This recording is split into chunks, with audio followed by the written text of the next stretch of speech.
Glad to see you all here again. Some of you might be getting sick of me by the end of this day, though. But I'm really glad to be with you today, and I hope today, if you're here for class, I hope that was beneficial, and I also hope the lesson today is beneficial and helps you out as well. Just that in everything, it helps you become closer to God, closer to one another here, and ultimately just a better servant in His kingdom. So if you'd like to, go ahead and open up to Matthew chapter 5. We're going to continue with the Sermon on the Mount today. So Wednesday night class this morning, and then the sermon today. So Matthew chapter 5.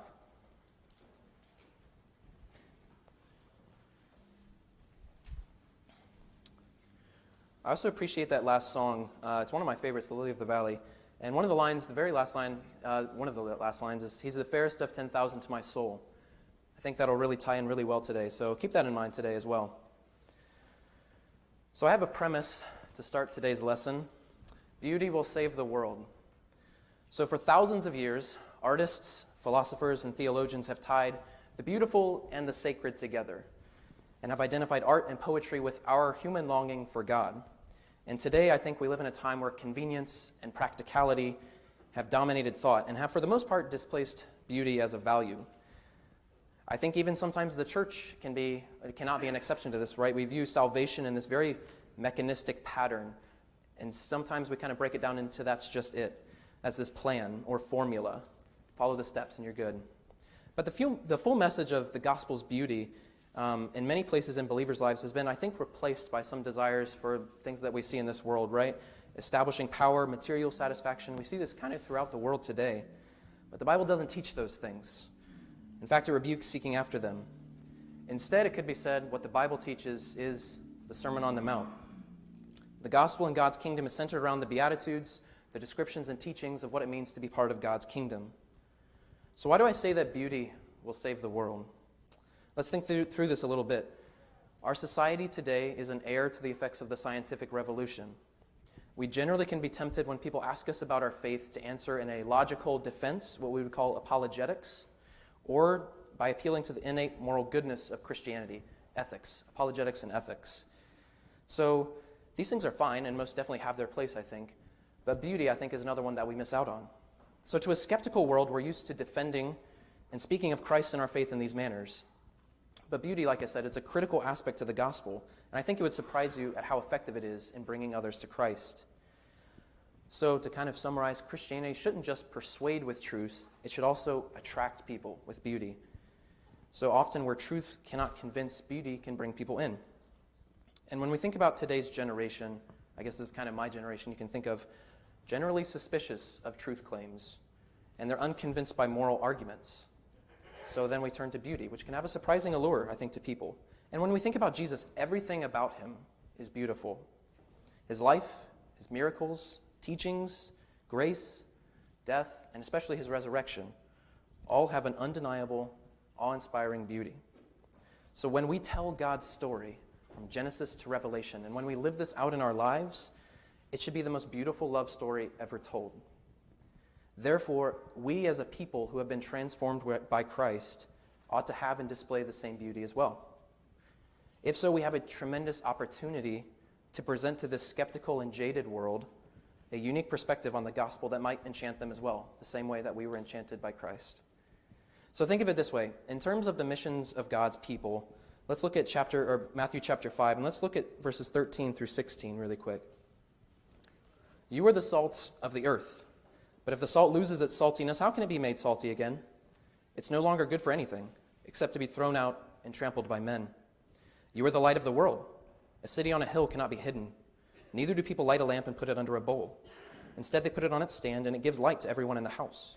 In the same way, let your light shine before men, so that they may see your good deeds and praise your Father in heaven.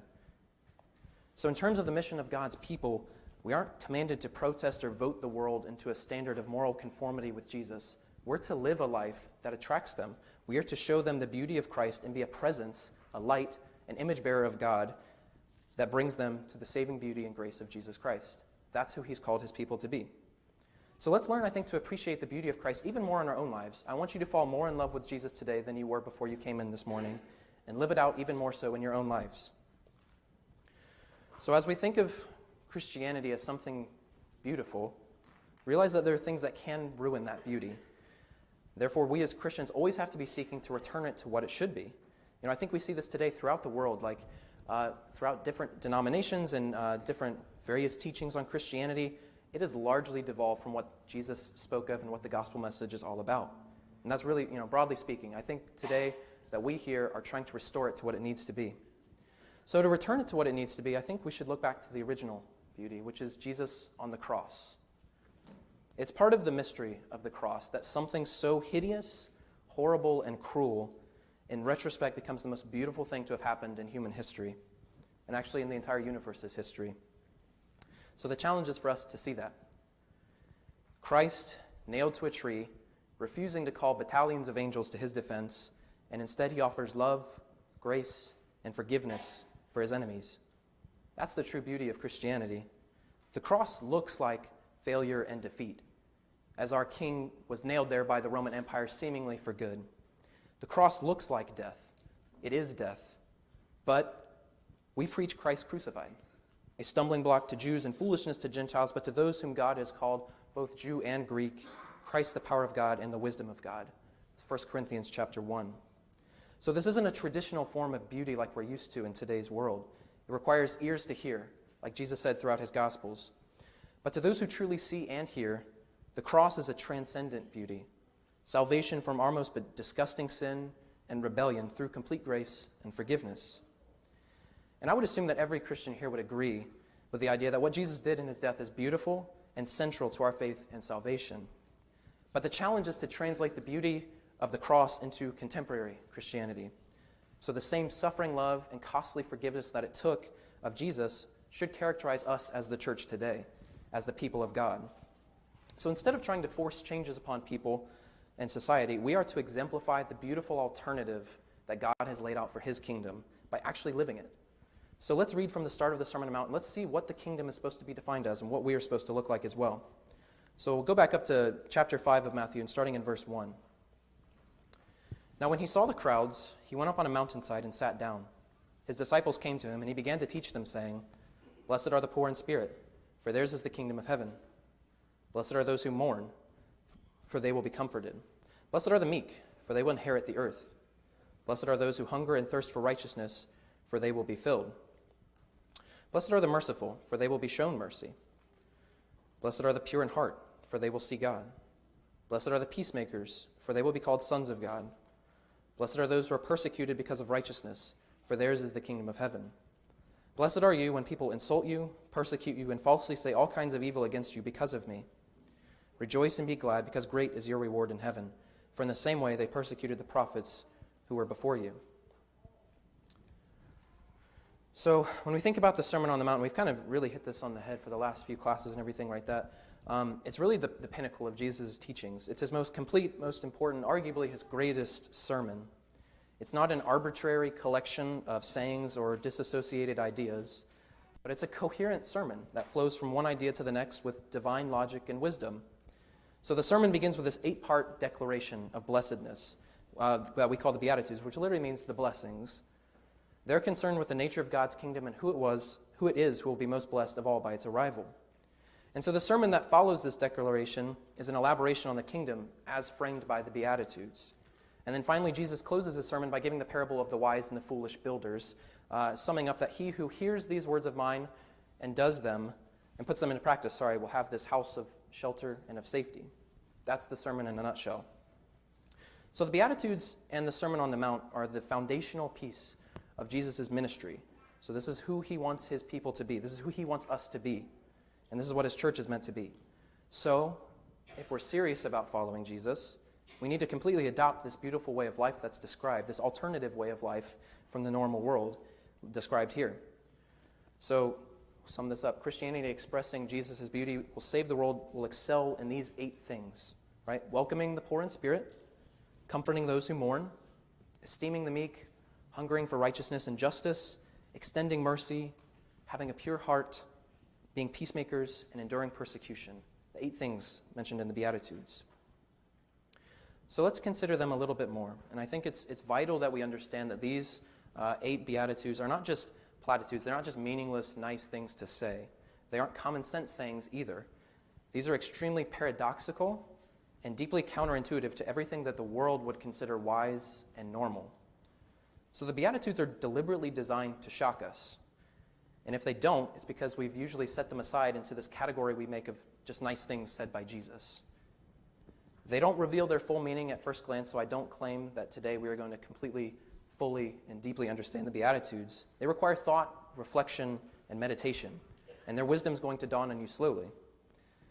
It's also helpful to understand that the Beatitudes are not advice or instructions or qualifications. They're not dictates, laws, or orders. They're announcements. Jesus is proclaiming that his kingdom is coming. And with the Beatitudes, he's telling us in whose ear the gospel is going to sound like really great news. And note that this will sound uncomfortable to people who are used to the normal and are used to the established way of things of the world. But the inauguration of God's kingdom brings about a radical change in the world. So what I'd like for us to do today, just with the remaining time, is just to look at each one of the Beatitudes individually, look at them a little bit deeper, and try and understand how we can apply them to our lives and live them out. So let's start with the first one. Blessed are the poor in spirit, for theirs is the kingdom of heaven. And after each one, I've tried to kind of summarize in a little bit closer to maybe our language that might fit, just to kind of give us a little bit more clarity. So blessed are those who are poor at being spiritual, who have nothing to bring to God, for the kingdom of heaven is just right for normal people. So the kingdom of God is coming, like Jesus has announced in chapter 4. And who do you think at first that would be suited to? You'd think the religious elite, the pious, most devout, right? Sadducees, the Pharisees, the temple scribes, those people, the ones who are really good at being religious. And there's nothing wrong with that. There's people today that are absolutely wonderfully religious and absolutely devoted to God. But notice that isn't just who Jesus is focusing on right now. Jesus is issuing this invitation to the people who would never dream of being accepted in. And he's saying that you are full heirs of the kingdom. Notice that Jesus isn't saying that you need to be poor at being spiritual. He's simply announcing that the normal and ordinary people who always thought they were on the outside are being welcomed in, the same as everyone else. And it's interesting, I was also looking in the Gospel of Luke, the sermon is also recorded, and there it simply says, blessed are the poor. Blessed are the poor. And I think this is also true. If you think about poverty, regardless of the type, material, spiritual, whatever, Jesus meets us there. Because the grace of Christ is made perfect in weakness and poverty, not in strength and wealth. So blessed are the poor in spirit. Let's move on to the next one. Blessed are those who mourn, for they will be comforted. Or you could say it as, blessed are the depressed who mourn and grieve, for they create space to encounter comfort from another. So here we're really kind of seeing the paradoxical nature of the Beatitudes on full display. So Jesus is essentially saying, blessed are and happy are you who mourn and aren't blessed and happy. So when you think of it that way, that's really kind of a weird way to put it. When we walk through life, sorrow is a necessary component of loving other people genuinely. And if we plan to go through life attempting to minimize pain and avoiding as much sorrow as we can, we really come across as shallow people when we try to relate to other people. In this way that Jesus is announcing, what he's saying is grief is a work that needs to be done by us. We are to be comforters. A lot of times I think we have this misguided idea that we have to be happy all the time. We have to constantly maintain this sense of joviality. And true, the Bible says that we need to be joyful, but no, joyful and happiness are not the same thing. So because, and I'm speaking for myself here, sometimes I'm uncomfortable with sorrow and being around people who genuinely aren't genuinely aren't happy. And we try to mandate this kind of happiness. Like we always say, when you're asking somebody how they're doing, and it doesn't have to be in the church, you're just out and about in life. How are you doing today? I'm fine, thanks. And inwardly, you're actually doing terrible. But that's generally how we answer, right? So we just want everyone to cheer up, but it's really for our sake. It's not for the other person's sake. So if we can allow space in our relationship and our churches for people who are mourning without pushing them to just get over it or cheer up, we'll have created space for them to feel the comfort of hope that comes from God in time, the true comfort. So blessed are those who mourn, for they will be comforted. Next one. Blessed are the meek, for they will inherit the earth. So blessed are the quiet and the content, the humble, the unassuming, gentle and trusting. God will ensure their share of the inheritance. So think about the crowd that Jesus is preaching to at the start of chapter 5, right? It would have consisted of, this is in the northern region of Galilee, so a little bit north of where Jerusalem would be, kind of on the coastline.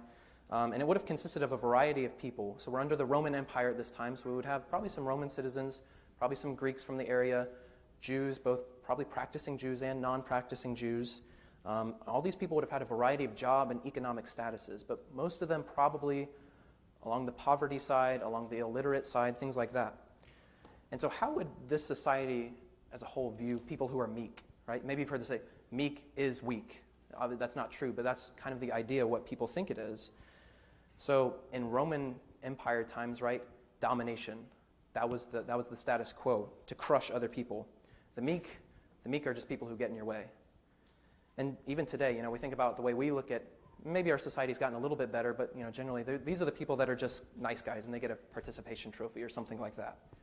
So the earth's inheritance is meant for the strong, the power-hungry, and the go-getters. So the problem with that mentality is that it creates this type of strength paranoia, you could call it. So usually it'll present itself as a form of being insecure about where you are in life, your station, your status, and things like that. And so that's the price you pay, right? Constant dread that someone is going to take away your position or your privilege, that someone's hot on your heels for what you fought for. So the meek aren't that way. They're the ones who believe in God and are willing to trust God for their portion, for their security. So consider Jesus and Pilate. So Pilate would be the symbol of the Roman Empire at this time. I think he was like the governor of the region of Israel. So when Pilate would have won a military conquest, say, he would march into Jerusalem. And how would he march in? He would have this massive war horse. He'd have his battalion of soldiers following after him. There would be a parade. People would be cheering, things like that. How did Jesus enter Jerusalem? He rode in on a baby donkey, and he was surrounded by a bunch of illiterate fishermen. But whose kingdom still lasts today? Rome fell, and it fell terribly hard. But Christ's kingdom is an everlasting kingdom because the meek inherit. So the next one is, blessed are those who hunger and thirst for righteousness, for they will be filled. Or you could say, blessed are those who ache for things to be made right, for God's rule will satisfy them. So I don't normally like to go into the language a little bit, but I think this one's pretty interesting. So the original Greek word, the word for righteousness would be pronounced dikaiosune, and it's a combination of the concepts of righteousness and justice. So usually it just gets translated as righteousness because I believe that's what it is a majority of the time, but in this case, it is the righteousness and justice. So we tend to think of righteousness as having to do with our personal relationship with God, which is right, whereas justice has to do with setting things right in the world as a whole. So when we read this just as righteousness, we're kind of splitting up the priorities a little bit, because of course God is concerned with justice. God is a just God, but he's also a righteous God. He's concerned with our righteousness as well. So when we do that, I think we're kind of leaving out a little bit of it. So Jesus is concerned with the greater context of personal righteousness as well as setting things right in the world. So this is honestly a very political beatitude if you think about it. So Jesus was political, right? He challenged the Roman Empire and Jewish nationalism at the time because he's bringing his kingdom, and he says the Beatitudes are what my kingdom is based on, not the domination and conquest of Rome, not the zealous desire for what the Jewish state had been. So the kingdom of God is nothing less than God's alternative government, where he is the head of the government, and its politics are the Sermon on the Mount, I guess you could say. So Jesus was definitely political, but let's be clear. Obviously, we know Jesus does not conform to right or left standards today. In fact, he challenges them both, I think. So as we listen to the Sermon on the Mount as well, let's think about in context where we would be. So we are not the illiterate, poor Galilean fishermen that we want to sympathize with. No, we're the superpower Rome. We live in America, one of the wealthiest, richest, most powerful nations on earth. We are the people who have the status and privilege in this world. And our current arrangements are actually really advantageous for us compared to most people in this world. So what should we do about that? Do we need to feel guilty about that? No, but at the same time, we can't just sit here and not feel something for the inherent brokenness that's in this world that's caused by man's rebellion. So here Jesus is saying that people who long for things to be made right again will eventually have their satisfaction when God's kingdom comes, when Christ brings his redemptive justice and righteousness into the world and makes it all as it should be again. So blessed are the merciful, for they will be shown mercy. Blessed are those who give mercy, for they will have it returned to them when they need it most. So when you consider and ask, who was Jesus? Obviously you could say all of these Beatitudes fulfill him perfectly, but I think this one especially, because Jesus was absolutely the most merciful one, obviously he's God, to have ever walked this earth. So I think this Beatitude captures the tone of his personality. If you look through all of his encounters with people, he always exhibited mercy and commended mercy, but he withheld it when people withheld it from others as well. So if we consider the fourth and the fifth Beatitudes together, so the righteousness and then this one, mercy, it sounds a lot like Micah chapter 6, verse 8. You don't have to turn there. This is what it says. So Micah chapter 6. He has shown you, O mortal, what is good. And what does the Lord require of you? To act justly, to love mercy, and to walk humbly with your God. So this merciful beatitude doesn't just stand alone, and none of these beatitudes do. We have to read them all together. They're one continuous flowing thought. But without justice, mercy turns into some bland and trite, cheap sentimentality of just being nice. But too much justice, and you have what Rome essentially was, right? So living with this tension between justice and righteousness can be hard. And so how should God's people live out justice and righteousness? You know, when do we press for justice? When do we give mercy? And I don't think it's always easy to know, but maybe here's a thought from James. So this is James chapter 2. Because judgment without mercy will be shown to anyone who has not been merciful. Mercy triumphs over judgment. So at the end of the day, if you have to decide between the two, extend mercy. So if we in our churches are to be anything like Jesus, we must become famous for mercy. But is this our reputation? And I've been asking this myself. If people come seeking mercy, do they come to me first? Do they look to our congregation first? And if they don't, we need to change this immediately. This is not the way that, the merciful way is the way of Jesus. That's the way we should be. Because that's why sinners were attracted to Jesus in the first place, is because he showed them mercy. So blessed are the merciful, for they will be shown mercy. Next one is, blessed are the pure in heart, for they will see God. Blessed are those who have this clear window into their soul, for they will see God when and where others don't.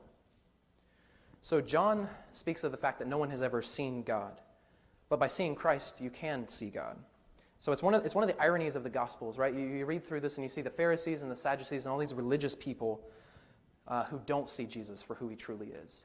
And then you have the poor people, the blind people, the lame, the orphans, the widows, people like that who truly did see Jesus for who he was. So the true word for pure literally translates clean. So just to have a clean heart. So the cleanness of the heart then that allows us to see God would be one that isn't like the Pharisees, the Sadducees, the scribes, and those people. So it's one that doesn't see judgment, pride, hypocrisy, things like that. So if we're corrupted by pride and have a judgmental disposition, we can never see how God is working in the lives of flawed human beings around us, starting with us first of all. We will only ever see the sin and failure and never see God working. But if in humility we can acknowledge our own sins and flaws, disqualifying us from being holier than thou and judging others, that's when we can truly begin to see what God is doing. Instead of seeing sins and shortcomings, we see God transforming people into more beautiful image bearers of himself. So blessed are the pure in heart, for they will see God. Next is, blessed are the peacemakers, for they will be called children of God. So blessed are the peaceful bridge builders in a war-torn world, for they are God's children working in the family business. I'll admit I stole that line. That's not my line, but I really do like that line. Working in the family business. So to fully realize this beatitude, we have to move past the ways that we tend to think of peace, right? We typically think of ourselves first. We have internal peace, peace of mind, and things like that. But the peace of Christ does give us that, but it's also so much more. It's the peace that will come to the entire world, and it transcends personal emotions. So when you think of the time that Jesus was born, Caesar Augustus was the ruler of the Roman Empire. And some of his titles were actually Prince of Peace and Bringer of World Peace. And in a sense, this was true. Maybe if you've heard of the Pax Romana, the peace of the Romans. So this was the Roman Empire was considerably peaceful since there were no active wars within its borders. Now, outside of its borders, that's a different story. But the Roman Empire, in truth, did bring a kind of peace, but it was a peace brought by bloodshed and domination, conquest, hatred, things like that. It was a peace brought about by destroying other nations, conquest, domination, and by hanging enemies and criminals on a cross. Jesus also brought peace on a cross, and he achieved it with forgiveness. He forgave his enemies and then offered them an embrace as friends, you could say. As disciples and members of his kingdom, this is our call. Ultimately, we can't get rid of enemies through violence. That only brings about more violence and more enemies. Forgiveness, though, allows for reconciliation. The followers of Jesus are called to be peacemakers by modeling the renunciation of violence in favor of forgiveness, the exact same way that Jesus did on the cross. So when Jesus blesses the peacemakers, he's blessing those that make peace his way and not Caesar's way. Blessed are those who are persecuted because of righteousness, for theirs is the kingdom of heaven. Blessed are those who are mocked, misunderstood, treated poorly for the right reasons, for the kingdom of heaven comes in the middle of persecution. And so with his last beatitude, Jesus says the same thing that in the first one, theirs is the kingdom of heaven. And he's not recycling his blessings here, but instead he understands that those who welcome his reign of righteousness will often find themselves at odds with those who run the current regimes on earth. He understands that this is difficult and has been prophesied since David's reign. If you consider Psalm 110, so David is prophesying technically about Jesus here, where it says, "The Lord says to my Lord, sit at my right hand until I make an enemies a footstool for your feet. The Lord will extend your mighty scepter from Zion, saying, rule in the midst of your enemies." Jesus' reign was always going to come about in a time of enemies and persecution, and this blessing is a great reminder for us that members of his kingdom are still part of a higher kingdom, no matter what occurs in our current physical regime. And it's also significant that this follows the peacemaking beatitude, because in a world that's run by power and enforced by violence, to be a voice for peace oftentimes leads to persecution in many different forms. So this is seen most clearly in Jesus' own life. So the Beatitudes lead us into the life of the kingdom, but also they lead us into the way of the cross, which is how Jesus' life was defined. So to allow ourselves to be shaped by the Beatitudes and by the cross is to fully embrace following Jesus and appreciate the beauty of who he is, who he was committed to, his mission, and appreciate what he's done for us.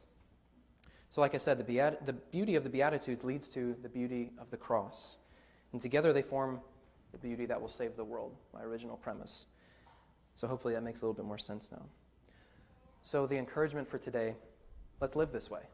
I want all of our lives to be exact representations of Jesus, and through that we can be the salt and the light of the world that we are called to be, and the beauty of Jesus can be seen in us. So today, maybe you're struggling.